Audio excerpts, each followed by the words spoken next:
As the consultation period surrounding the Bribery Act comes to a close and we await guidance from government, I'm here at the London offices of law firm Taylor Wessing to assess the impact of the Act on small to medium enterprises, or SMEs for short.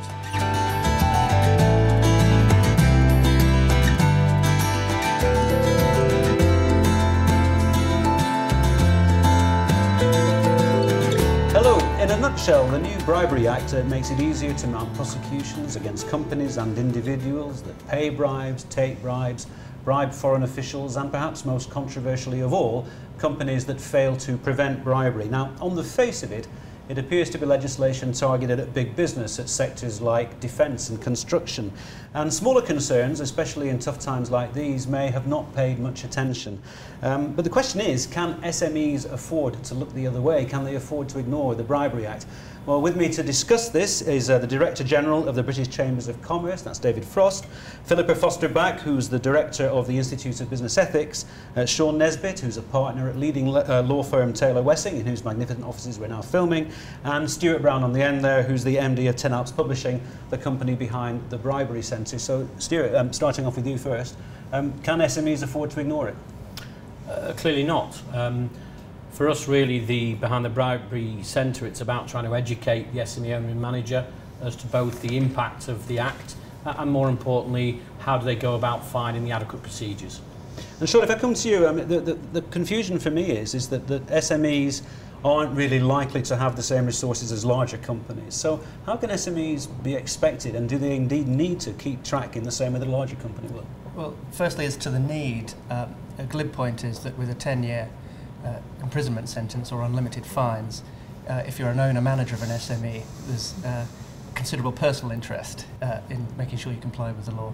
But more relevantly to commercial business, they're going to find that in their counterparties, when they're dealing with potential acquirers, larger companies that want to buy them and realise value for the owners, or even in service users, people who contract with them, they're going to find that increased due diligence and increased contractual obligations put on them by their counterparties mean that to stay in business and to thrive, they simply have to. Okay. And Philippa, from an ethical point of view, where does the Bribery Act fit into what you do with British businesses? Well, in a sense, bribery and corruption is but one element that one would look at in an overarching code of ethics, or whatever, business principles, whatever you might actually call it, because it's all about how you do your business, and you obviously want to do your business lawfully, you want to do it properly, and you want to do it with the best benefit at the end of the day. So anti-bribery and corruption training just falls part of that. Okay, and David, you represent businesses large and small. Where do you think they're up to? Are they up to speed? Well, I think they're up to speed at all yet. I think if you went around any industrial estate with companies there that were exporting all over the globe, and you asked them about the Bribery Act, I think it would be very hard to find a business that was actually aware that this was coming on. I think clearly the government has got a huge educational programme, as of organisations such as our own, to get the message through about the one, what is coming in, and secondly, what the implications are for their own particular business. Now, as we speak, there's a consultation period coming to an end, and Sean, the government hasn't really given any clear guidance yet, has it? That's the way it seems to me. Is the guidance there that people can look at and follow and learn from? No, on the consultation they ask SMEs particularly, is there anything more you could use from us and what would help you in complying with this? But I think they're going to struggle to go further than follow the broad brush principles they've set out to date.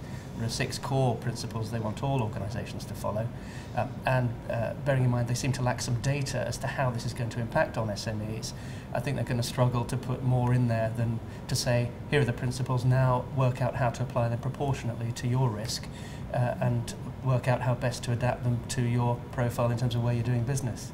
Because getting down to the nitty-gritty, I mean, I don't think small businesses, in my experience, and it's reflected in what we've said just now, they don't really understand that you may be looking at hospitality and gifts in a completely different way. I mean, it is a game changer, isn't it, to use that dreadful cliche? Yes, it is, and in some ways SMEs are more disadvantaged by this law than larger businesses. That's not the government's intention. The government anticipated that it was looking at large-scale international public interest contracts, and their mindset is that SMEs are unlikely to be involved in those areas of business. I don't think that's quite true. You can be a small business but adding high value to subcontracting as a mineral extractor or supporting an oil and shipping business, and contracts can be worth an awful lot in absolute terms as well as in relative terms to the organisation. In those situations, it may be that an SME risks accusations that its hospitality is excessive and disproportionate to its turnover, but you have to measure that against what it might gain from being involved in fostering relations with counterparties and in fighting in a market against larger enterprises who have a more normal sense of hospitality spend and BD, which SMEs don't tend to have. So you lack the framework and you lack the guidance, and it may mean more to you, so you try harder. That could expose SMEs on the hospitality front. So Sean, if we take hospitality in particular, for example, I mean, what does the SME do now when he or she entertains or is entertained? Isn't it just a question of recording it or judging each one on its merits? I think the best thing that SMEs can now look at doing is describing to themselves the principles that they're operating under in the future. That sounds counterintuitive when you have a smaller business, a smaller line of command perhaps. Why do we need to say this to ourselves? Yeah, and the answer is that your standards will be judged in the same way as the behaviour of larger organisations. Firstly, people will look, whoever you are, at why you are doing what you're doing. Do you expect some return for it? Is there an expectation of a contract or somebody doing something differently than they should normally do? And you need to describe a proper reason for your behaviour in the first place. Usually it will be to reward existing relationships, it will be to get to know people, and there are plenty of proper purposes for spend that you can describe to yourselves, and that will be important. Secondly, proportionality of spend as against the nature of relationships.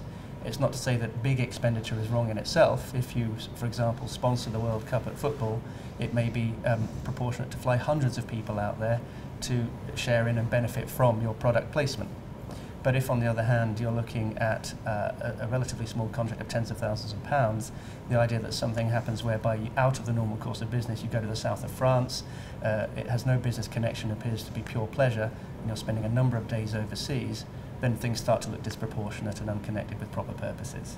And interestingly enough, I suppose the thing that happens that SME owners have to take account of is this, that whilst, as you say, there's the prospect of jail time, there's also this idea that you could be, I'll put this one to you, Stuart, there could be a ticking time bomb there, in as much as you don't want to devalue your company if you're pondering some exit strategy further down the line, do you, by having some nasty skeleton in the cupboard from the past?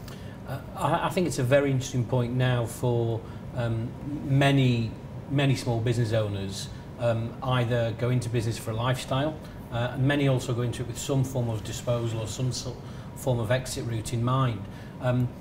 We believe that there will be changes coming along, specifically in the due diligence process, where if a small business does not have what the acquirer perceives to be the adequate procedures, then they will not take on board what could be, to use your phrase, a ticking time bomb that in 4 or 5 years' time may cause a problem.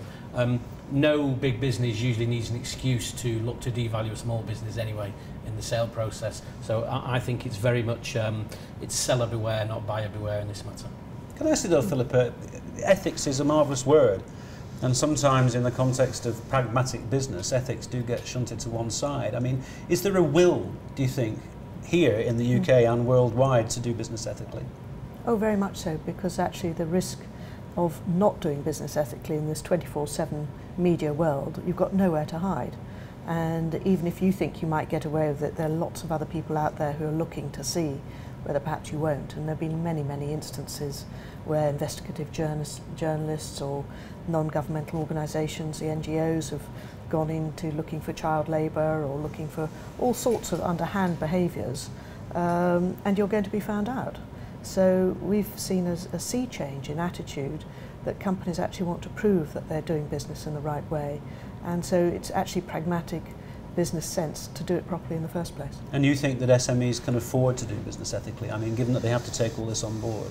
It's very difficult. I mean, it's difficult for big companies as well, because the cost implications of training up your staff can be very high. But there comes a point where any business person has to decide, they've got a choice. Do we do this business or do we not?